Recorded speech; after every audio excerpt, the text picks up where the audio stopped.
L'aéroport international de Daching représente le summum de l'industrie de l'aviation civile en Chine. Répondant au code PKX, la construction de cette infrastructure s'est achevée fin juin à Beijing. Le nouvel aéroport est actuellement en phase de réglage de ses équipements. Nous allons travailler dur pour que le nouvel aéroport puisse ouvrir comme prévu le 30 septembre.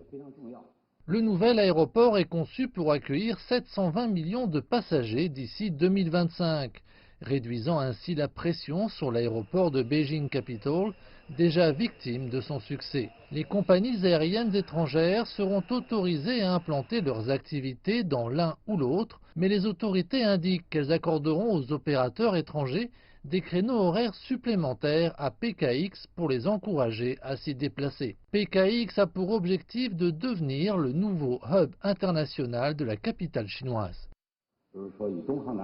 Les compagnies aériennes chinoises, en particulier China Eastern et China Southern, seront progressivement transférées vers le nouvel aéroport. L'aéroport international de Daching a déjà obtenu des autorisations pour des vols à destination du Royaume-Uni, de la Russie et de l'Égypte. Nous venons également de terminer l'évaluation de la route vers le Japon. Nous étendons également les droits de circulation en Finlande. En Chine, les déplacements aériens ont rapidement augmenté. Plus de 320 millions de déplacements ont en effet été effectués jusqu'à présent cette année, soit une croissance de 8,5% par rapport à la même période de l'année dernière. Les voyages internationaux ont enregistré une hausse annuelle de 16,5% au cours des 6 premiers mois de 2019, dépassant 36 millions. Cependant, les passagers se plaignent de la ponctualité des vols en Chine. Selon les autorités, 80% des vols de cette année ont atterri à l'heure prévue.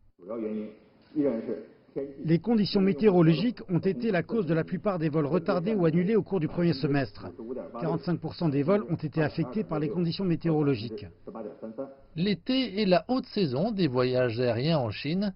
De nombreux Chinois partent en vacances. Yu Biao précise que ce secteur fait face à des défis. De fortes pluies sont attendues dans certaines régions de la Chine, ce qui pourrait affecter les déplacements. La suspension du Boeing 737 MAX 8 entraînera également une pénurie de sièges. Le transport de fret aérien a connu une baisse au premier semestre. Les expéditions de fret aérien intérieur et international ont respectivement diminué d'1,3% et d'1,4%.